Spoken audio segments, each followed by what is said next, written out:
Welcome back to the Yellow Room Podcast, where it's all about positivity and empowering you to become the very best version of yourself.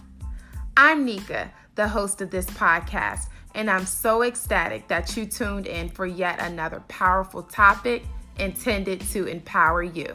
Thank you.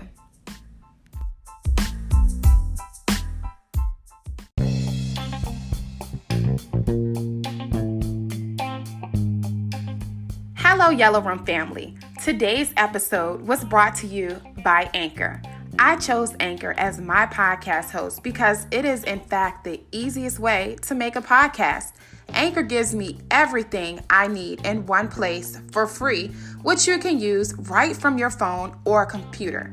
In fact, this episode was created and edited right from my mobile device. Anchor's creation tools allow me to record and edit my podcast on the go to make it sound great. They even distributed my podcast for me so that it can be heard on all platforms, to include Spotify, Apple Podcasts, Google Podcasts, and many more.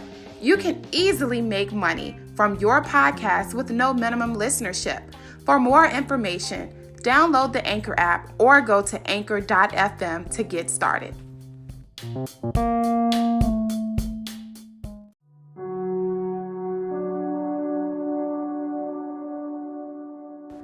Before we get into today's episode, I want you all to hear from one of our fellow Yellow Room family members about how this podcast has been life-changing for her.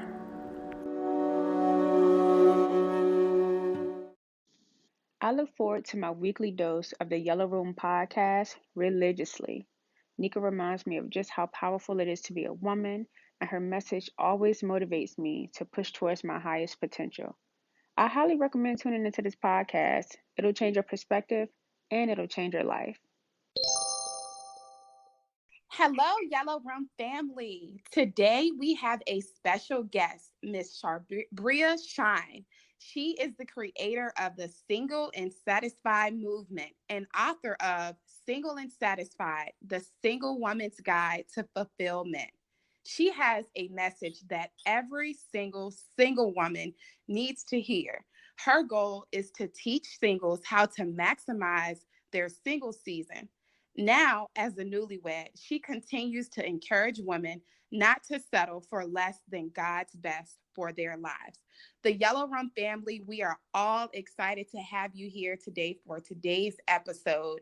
And let me just say that I encounter so many women who are single and they're just pretty much, they feel like they're running out of time, especially if they're near or beyond 30. They just feel like there's no hope for them. Like, I need to go find my man. And I'm always telling them, like, take your time, make sure he's the right one, and so much more. There are so many things that can be said. So I'm so happy to have you on the show today. I'm sure that they are excited to hear your message. So if you can go ahead and share a little more about yourself and why you started the whole Single and Satisfied movement. Yes. First of all, I want to say hello and thank you so much. I'm so pumped up to be on your show. So excited to share my message with the single ladies today. So as she said, I'm Charbria Shine, and I started the Single and Satisfied 4 years ago. And I started because there was a season or a time in my life when I was single and I hated it. Man, I mean, like, I hated it. Like, I was dealing with loneliness, sometimes depression, just feeling like, why me? Like, God, have you forgotten about me? Like, what's wrong with me that I'm still single? And I had to just come to grips with myself and say, am I going to live a miserable life because I don't have a man in my life? I got tired of it. And the answer was no, heck no. So I was like, okay, I got to figure this life out. Like, within myself, how do I do this? And so I kind of just got to the end of myself and said, God, like, I need wholeness and contentment and fulfillment in my single season. And I wanted to thrive in it. And I found that with God's help. And I found fulfillment, joy, and all those great things, and learned how to max out my single season and not to worry about marriage, not to stress about it. And the thing about it was, once I got to that place of fulfillment, man, so many other single women started to flock to me. And I realized that I wasn't the only one feeling like that. Like, it was so many other women struggling with the exact same thing that I had just come out of. And so I started the movement, which is an online ministry group for single women. And it's on Facebook. And that's just a group to encourage single women. Every day, I encourage them. I do live videos. I did a Bible study in there. They encourage each other. It's just a community.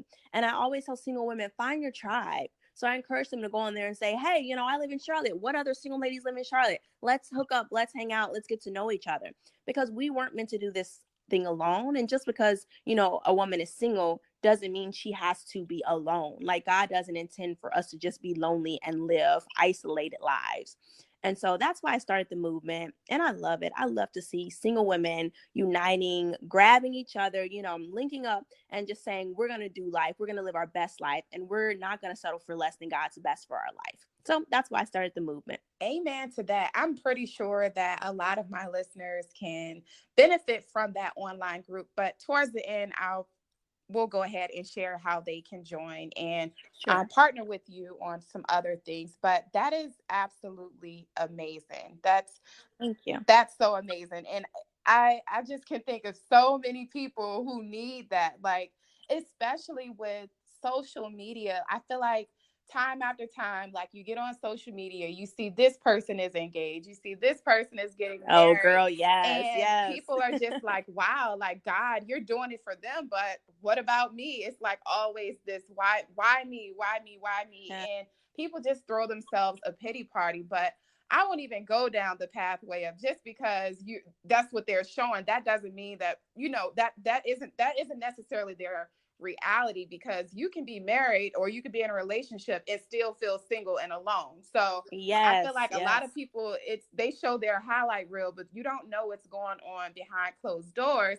So it's always like a danger to kind of compare your walk with someone else's. So that's a whole nother word. Yes, no, but that's so good, because I tell my single ladies all the time, same thing you just said, is like, first of all, you don't know how many of them are faking for the photos. Oh, and second of yes, and then second of all, you don't know how many of them have basically settled for less, or they're compromising their value, their standard, their very soul, just to be with a man and have any man. So it's very important for us not to basically compare ourselves to other people. Our journey is our journey. Our life is our life. Our purpose is our purpose. We have to trust God with our seasons. And that's kind of what I really push, because I got married at 35 and I just got married. I'm a newlywed. And congratulations. Thank you so much. And some people are like, man, how did you get over that hump of turning 30? Man, I had to fight through it. So now everybody's like, oh my God, looks like you have a fairy tale, ending. But were they there when I had to struggle through those same emotions that they're struggling with? They weren't there. And so that's why you can't just look. And I always tell them when I throw up my wedding pictures, like, don't just look at the end product. There was pain. There was a purpose in that pain, though. There was a healing process. There was a dogmatic stand that I will not settle for less. And I don't care if I feel lonely. It's just a feeling. This is not my reality. And so I had to go through those emotions, and I had to wake up and speak the word of God over my life. I had to get around other positive single women. I had to start volunteering, getting involved in my community. Because the biggest thing I realized is the faster we get our minds off ourselves, the happier we'll be. So it's like, when it's woe is me, I'm lonely, I'm single, my friends don't call me. Yeah, you're going to continue to be lonely and depressed and sad. But as soon as you can say, you know what? I'm going to max out this single life. I'm going to reach out to somebody else. I'm going to invite other friends over. I'm going to connect with other women. I'm going to connect with the local church. And I feel like as soon as I start doing that and thinking about how can I help other people, then I started to really feel fulfilled and whole. And then I started a blog to help women. And, that's when the healing started to come and the fulfillment started to come. Wow. Let's talk about the pressures of settling down. So you just said that, you're newlywed, you're 35. I know that there had to have been some times where it's just like, okay, I'm getting older, another year has passed. Yes. My husband isn't here yet. Like, should I, you know what's right, the right thing to do. You know that you're supposed to be patient, and you know that God will send you your husband at the right time, the perfect time for you. But I know there had to be like some times where it's just like, okay, everyone around me is getting married. My friends are getting engaged, and I'm just still here. Like, so were there ever times where you felt pressured to kind of like seek your husband out instead of him seeking you out? And if you didn't, like, what advice would you give to women who are currently like in that state where they're like so pressed to find their husband? Oh, girl, yes. Let's talk about it. Yes, I did find myself in that state where I was like, you know what? I'm tired of being single. Maybe it's me that needs to get out there and find my man. Girl, yes, been there, done that. And you know what? It was a disaster after disaster. And to be honest, I mean, I almost got married more than once. Thank God I dodged those bullets. Thank God for his grace and mercy. But yeah, I did that. And I started seeking and searching, and I started looking on social media, like, where's my husband? Let me check him out. Let me look at this guy. Let me check. He go to church. He do this, he do that. Okay. Then I was like, well, maybe I should try the online dating thing. Like, I was always against that. And I don't go either way about that, because I know God can move in whatever way he wants. But at that point, I was like completely against it. And I was like, I was like, I know I don't feel good about it, but I'm gonna try it anyway. Maybe I'll find a man. It was so many creepers on there. I'm like, oh Lord, let me get off. Like, my spirit just feel all vexed. So, girl, yes, I did try to do that, and there was no peace in that. And I could have settled for those guys, because yeah, it's you could find a guy, to date or whatever. But I ended up realizing, man, this isn't ultimately what I want. And I think we have to just realize our value and realize that we're the good thing. We're the prize. We don't have to feel desperate. Yes, I was getting older. Yes, I was starting to feel like, man, my clock is ticking. But I'm like, God is in control of my destiny, my future. But ultimately, it got down to loving me. Do I value me enough to say, no? Like, I know this hurts right now. I know what society is saying. I know what my friends or other people are making me feel like, but I have a relationship with the Lord, and I know my value. I know that there's a man out there for me. And if I have to wait till I'm 90, then I'm waiting till I'm 90. But here's the thing, we're impatient, and people don't want to wait. And I love, my husband says all the time, like, if you're willing to wait forever, you won't wait for long. And I love that, because God just wants to know, are you willing to wait? Like, do you know your value so much that you say, you know what? I'm not going to live a miserable life just because I'm single. I'm going to learn how to love me and love my life now. I'm not waiting for another man. Because the problem is, everybody thinks once they get married, that man's going to just fulfill every longing in their heart. Now life is perfect. And that's a lie. Right. No other human being can fulfill you completely. Only God can do that. So we have to learn how to live a full life, content life now. So then we're getting in marriage, we're not like disappointed, because it's like, oh man, my life didn't completely change. I'm not completely happy all the time. It's like, because that is work that you have to do with God and yourself. So yes, ladies, please don't try to manufacture your man. Ooh, I love that. Please don't try to do it, because you will be sadly mistaken later on, because people can fake it for a while. Right, You gotta right. let the Lord do it. So ladies, please don't. I beg you, because yeah, I've been in those situations, and thank God I didn't marry them. But I know women that have married those manufactured men only to be worse off than before. So I'd Exactly. rather go through the pain now of patience than the pain later of regret. Right. So That's amazing. And so, for people who many people probably don't know my story, but I just got married August 29th. whoop, But whoop, this is wedding season, y'all. right.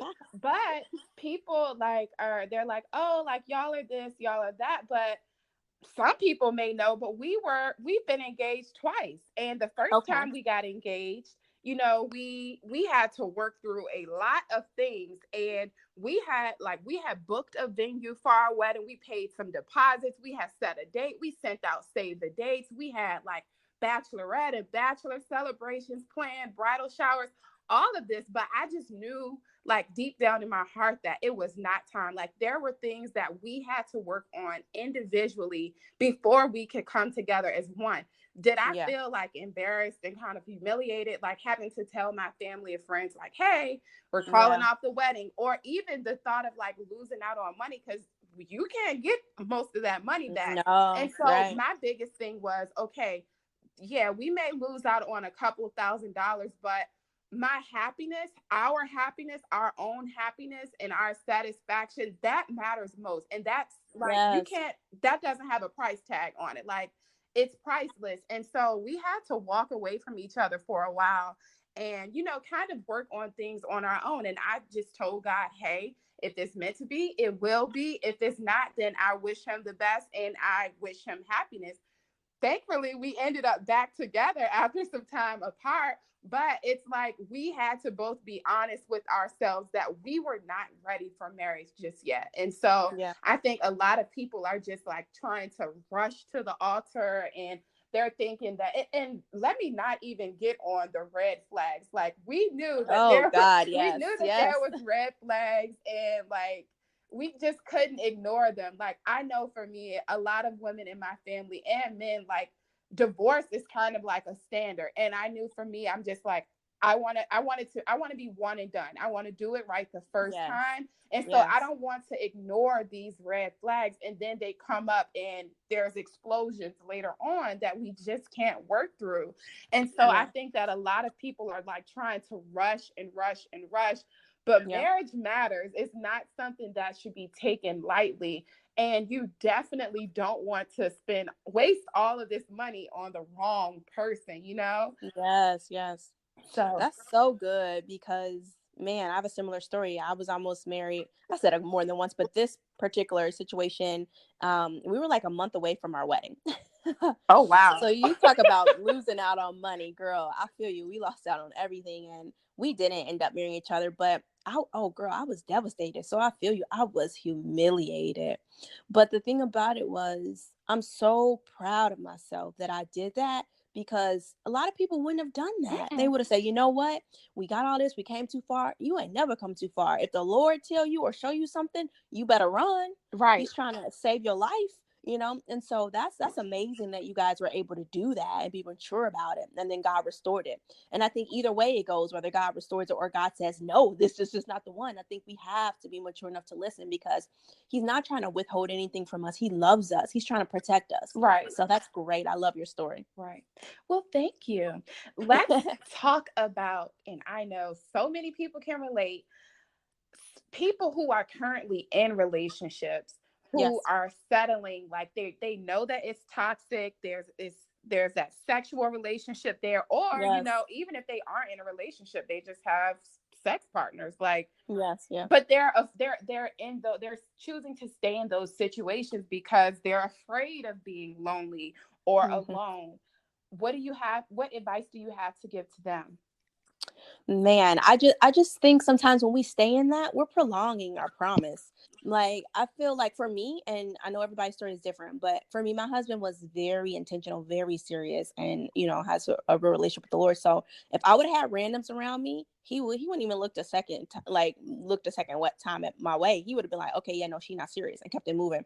So I think sometimes, like, we're blocking our blessing by just staying stuck in something that we know ain't right. And I think when it comes to sexual or toxic relationships, man, you can't hear clearly when you're in sexual relationships. It was some relationships I was in, I knew I shouldn't have been in when I got out, but when I was in it, because I had that sexual soul tie with that person, Whew. I'm thinking it's the best relationship ever. When I got out of it finally, I'm like, girl, I was crazy. Why y'all didn't tell me I was with this crazy dude? you know Right. but you're so caught up in the sex, whether it's good or whatever it might be, or that soul tie, or all those chemical exchanges that's going on in the brain. Like, people don't realize what's truly going on, even scientifically. There's so much going on in our bodies spiritually, and we don't realize that until, well, hopefully, everybody has a relationship with the Lord. I know everyone doesn't, but if you do, and the Holy Spirit is within you, man, he will show you some stuff. So my best advice would be, it is going to be tough. I'm not going to say it's going to be easy, because if you're already having sex with somebody, man, it's like, it's this activity we used to do with the kids when I used to teach a program. You put two pieces of tape together. When you try to rip them apart, there's no way that you can rip them apart without damaging them both. And so when you're trying to get out of these sexual situations, there's going to be some heartache. There's going to be, a hard thing to let go of, but it is worth it to have, peace and joy and fulfillment and a healthy relationship. You're damaging yourself, and you got to get an accountability partner to help you when you just feel like, man, I got to call this person. I got to see this person. I got to do that. And I did that in a season of my life, because I was so caught up in a toxic relationship, and I needed somebody to be like, call me and be like, are you at home? Call me and be like, get in the car, leave his house. Like, I needed that for a season because I was so dysfunctionally connected to someone. So ladies, please let go of this toxic relationship, because God has somebody for you, but he wants to heal you. Right. Okay. Heal you to prepare you for that man that he has for you. Right. And I love what you said about, just being on cloud nine over someone who's not Yes. even worth it. Like, I've been there, done that too. And it's just like, in hindsight, I'm like, I am so much better than that. Like, why Yes. was I even involved with this person? Like, oh my God, like, Girl, yes. I look back kind of ashamed sometimes. I'm like, oh Lord, don't tell nobody I dated him. I'm like, Jesus, what was wrong with me? But man, it's like you're delusional. It's like you got those like love goggles on you, infatuated. You can't see past the reality of the situation. Right. Warning signs everywhere. Your friends and family trying to tell you think they crazy or they hating. They ain't hating. They trying to help you, girl. Right. Right. Absolutely. Yes. So, what did you do to overcome soul ties? You know what? I really had to give it to God. There was a multiple things that I had to do. I definitely fasted and prayed. I definitely gave myself over to the Lord more as far as studying His Word, joining like Bible study groups, hanging out with other godly women that will hold me accountable, praying and just seeking that wholeness for myself, the spiritual wholeness. Yeah. So I really had to do that. And like I said, the accountability partner is key. Like it feels, maybe immature, like I'm a grown woman. No, but you need help. And I think the biggest part of your road to restoration is realizing, no, I need help for real. And this might seem embarrassing, but I can't be ashamed because this is part of my healing process. Right. And so I had to do that and really get serious about my relationship with the Lord. Like people don't want to do the work, like for real. They don't want to get in His presence. And people might say, well, what do you mean? Well, I mean like learning His Word, getting in His Word. And if you don't know, now there's so many books, so many devotions that can help you with spiritual purity. There's so many avenues of knowledge out there that we really don't have excuses. So, yeah, just really doing the work, getting around other spiritual people and just really trying to detox myself from that. And I had to keep myself busy too with positive things. So my mind's not always on that person or that thing. Yeah. Right. And that it's important too to really deal with soul ties before marriage. And that's for Oh, the girl, man and yes. for the woman. I know a lot of Yeah. women, we talk about soul ties, but men, they're tied too, like with their past Yes.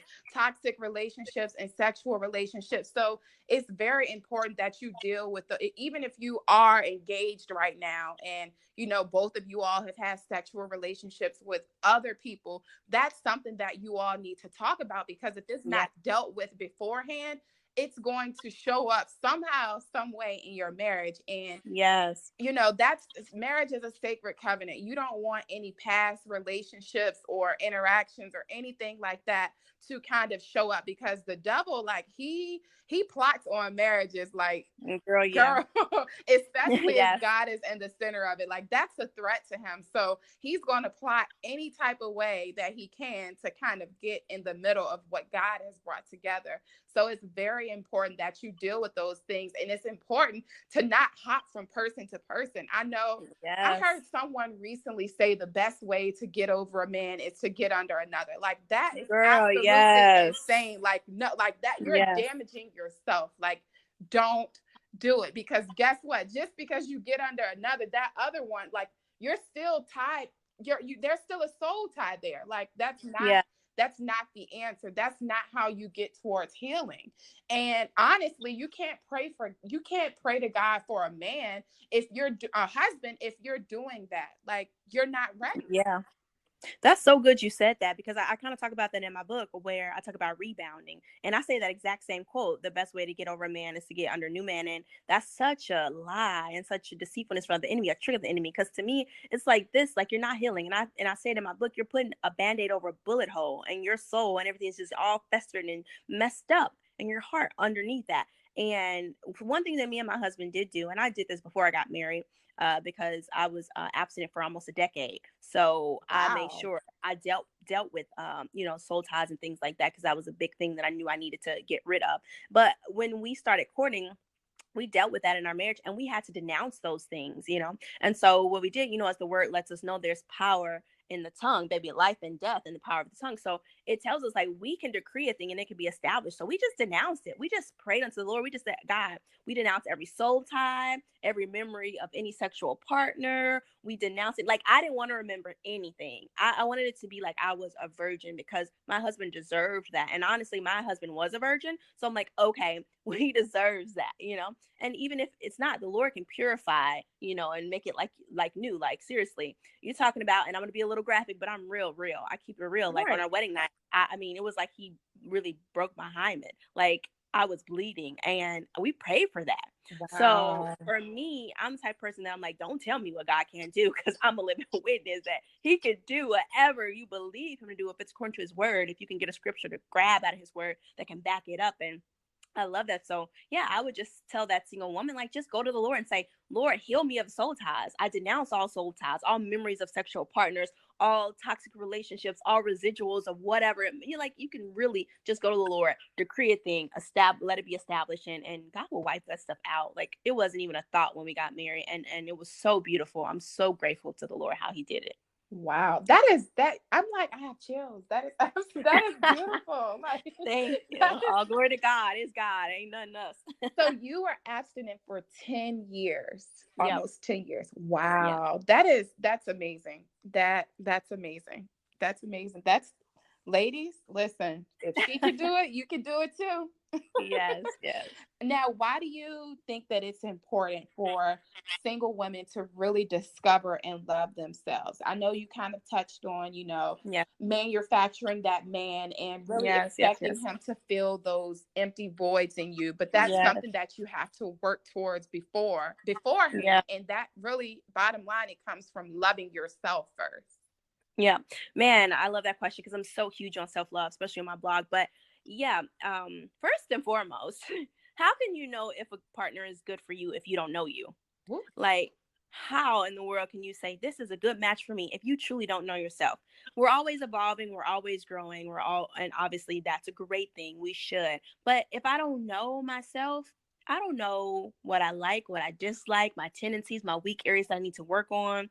Those types of things are important. Spiritual is first and foremost. You want to make sure you're equally yoked with someone, but equally yoked doesn't just mean spiritually. Like, do you guys have something in common? Like, is it some major things that you disagree on that could cause some major issues in that marriage? And so, even if a woman doesn't ever desire marriage, I'm still big on self love because I don't want to assume that every single woman desires marriage either. Because we can be whole and fulfilled and living single and just doing us and fulfilling the purpose God has for our life. So I always like to throw that out there because I'm a big advocate for you don't have to desire marriage if you don't want it. But I definitely feel like it's very important to know yourself. And I maxed that out, y'all. I'm just gonna be real. Like, by the time I got married, like I know myself so well now, like stuff that happens with my husband, like I know how to respond, how not to respond. I'm so self-aware when things happen. I'm like, yep, I was wrong because my tendencies is to be like this. My tendencies is to, and I'll give an example because like I said, I'm transparent. My tendencies is to try to control because it's out of fear. So it's like, okay, if you know that's something in the past that you would do, a personality trait, like, okay, I try to control situations in my relationships because I may be fearful of what, maybe cheating or this or that. You can deal with that before you get married. You Right. can deal with that stuff. And so I think it's so important. And also to love yourself because your man cannot fulfill every longing. First of all, he's imperfect, you're imperfect. It's two imperfect people trying to become one. We're all working out our salvation. So he's going to make mistakes. He's going to get on your nerves if you allow him to. So you got to work on yourself. He's going to have a bad day where he can't fulfill your joy because he might be depressed. He might be going through. So if you're waiting on him to fulfill you, now you depressed. We should be able to, that word tells us iron sharpens iron. We should be able to encourage each other. When he's down, I should be able to encourage him and vice versa. If he's fallen off or done something, I should be able to bring him back up. But when we don't know ourselves, we don't love ourselves, we're not whole within ourselves and within the Lord, we mad, we pissed off, we about to destroy our relationship because we like, you hurt me or you disappointed me, you shouldn't do that. Well, sweetie, we're gonna make mistakes, we're walking this thing out. So man, it's so important, especially being a newlywed. I just discovered, like, man, that same wholeness I had before marriage, I got to bring that into this thing because he is not going to make me happy every day. It's Right. just the reality of it. That's infatuation. But we're talking about a commitment to love someone unconditionally. That's a decision, and that takes maturity. Woo, that was Lord. That was amazing. That was amazing. That was amazing. Girl, we keeping it real today. So We got to let them know. more about your book. So what Yes. really, I know that you started your online ministry, your Yeah. groups on Facebook. Like, so at what point were you led or called to really write your book? Okay, so about a couple years ago, and I was done with it, but I kind of sat on it for a while, and so which is good because I changed a few things. But man, what made me write it was once I started the movement, and then I started a blog. And then I started realizing women needed so much more, so many questions they were asking me in my group. And I really started off as a blog originally to answer some of their questions. And it was entitled, the blog was Help, I'm Still Single. And so, I had so many questions that they were asking me, and I just started writing the answers to those questions in that blog. But girl, it never ended. Like, I would just like, okay, Laura, like, what should I write? What are some of the questions they have? Give me some answers. How can I, use my personal experiences in scripture? And then I just started writing and started writing, and girl, it never ended. I'm like, this is not a blog. And I just continued to write, pour out my heart and answer their questions, and then share my story, because I'm really big on transparency. I feel like we can all pretend that we got it all together, but how is that really helping somebody else? Exactly. So I'm very big on sharing my mess, because I feel like that's our message, and people can learn and grow and heal from it. Right. So my book, I just really started, talking about a lot of those things that we struggle with, like societal pressures to get a man, hurry up, your clock is ticking, even from family, even in the church, sometimes it's worse in the church. And so I talk about assaults against our heart, the issues that we dealt with that can destroy our relationships if we don't let God deal with those things within us and from our past. And then how we just want to be loved, daddy issues if you have them, or parental issues, and how we desire to be loved as little girls, and how really, really should have learned how to be loved as little girls. And then I talk about my journey of a loveaholic and how I kept rebounding and just the pain, but the lessons I learned.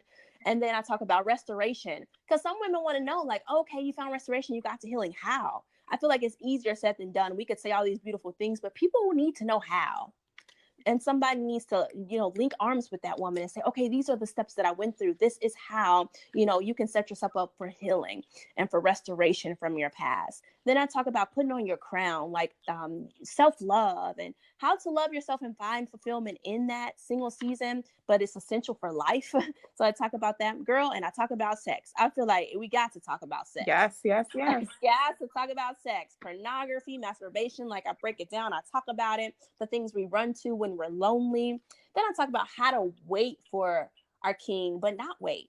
Because I feel like when you say wait, women think I mean put your life on hold. Heck no, I ain't talking about that. No, like, I hate that misconception. It's like, you are not waiting to live and existing until your man finds you. Like, the devil is like, God didn't intend us to live like that. And so I talk about that. But I also give practical tips on what you could be doing in preparation for marriage.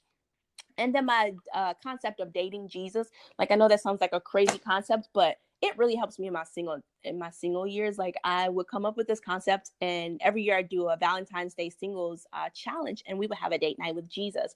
Girl, I mean, I took it all up. We would get dressed all up, have candles, like all of that, and just spend quality time in his presence.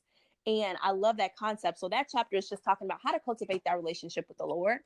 And then the end of the book is a bonus chapter where it talks about tips to becoming single and satisfied. Just some practical everyday tips of how I really just overcame that loneliness and that dissatisfaction, discontentment in my single years. So that's pretty much the book. Wow. And where can we find your book? Right now, you can find my book on Amazon.com, Single and Satisfied, The Single Woman's Guide to Fulfillment, or you can go to Charbria.com. Amazing. Ladies, please make sure that you go and buy yourself a copy if you have some single friends, or people, prospect accountability partners, people that that are going through the same things that you are. Christmas is around the corner. Yes. I don't know what your family traditions are, if you all give gifts on Thanksgiving, but please keep one another in mind. I know that I'll be getting a few copies for some of the women that are near and dear to my heart, who are really trying to deal with their singleness. So please, please, please support Charbria and her movement. Like, go ahead and join in on the movement and really, really, really start to deal with yourself and deal with all of the pressures of the world and all of that. I think it'll just be great for you. And I think that you all will really benefit. Do you have any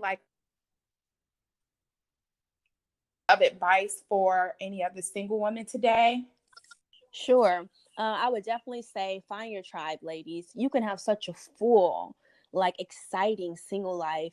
really max out that time. Like, join single groups, get with other single ladies, have like plan trips, date nights with each other, movie nights, like really max out your singleness, have fun. Like, this is a beautiful time. Marriage is beautiful as well, but things do change. You don't have as much time to yourself, and then the kids come, you don't have as much time to yourself, and that's a beautiful season as well. But you don't want to get to that season and say, man, I regret not really living it up in my single life and really spend all the time that I could in God's presence and with the Lord and learning and going back to school or starting a business or starting my blog or writing a book. Right. Max it out, singles. Max it out. Right. So that would be my advice to single ladies right now. Yep. Beautiful. Take that advice, ladies. Take that advice. Now, as far as them getting connected with you via your social media platforms, or even if they have an interest with joining your online ministries, how can they do so?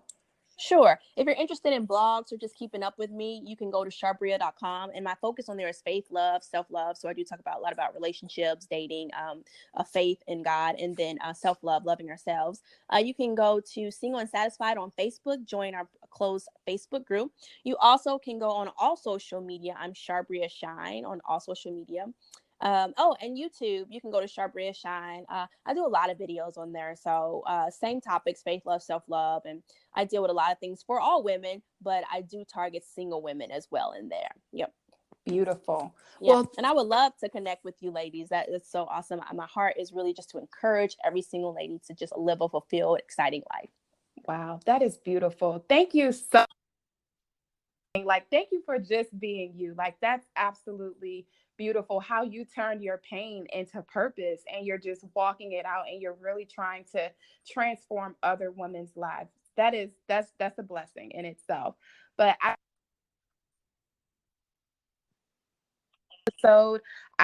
pray many blessings and favor over your life, your ministry, your marriage, all of that good stuff. And I just know that great things are coming your way, and for over your marriage, for your husband as well. And like we talked previously, one of my goals is to relocate eventually to Charlotte, and I cannot wait. Yes, come on down. I cannot wait to like get to know you even more and really be a part of your life. So it's beautiful. That's so awesome. Thank you so much. Yes, I know it's a God connection, and I can't wait. And I appreciate you allowing me to share my heart on your show. You're absolutely welcome. Ladies, please, please, please, please do us both a favor. If you enjoyed today's episode, please share this with friends and family members. Like, we all know women who are single. Even if you are not single, please go ahead and share this content with your friends and family members who may be going through. And even if they are single and they don't talk about their loneliness, or they don't talk about their depression, or they don't talk about the pressures of settling down, you don't know what they're dealing with behind closed doors, right? And so it's just very important to like really pray for them as well, and just pray that God will lead them, and that they won't let the pressures of the world like kind of close in on their life. So please, please, please share this with any single woman you know, so that she can get just as much out of this show that you have. Thank you all so much for tuning in today.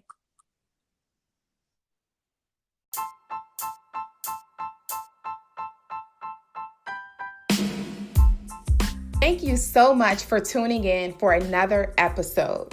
If you are new here, please consider subscribing on whatever platform you're listening in on today.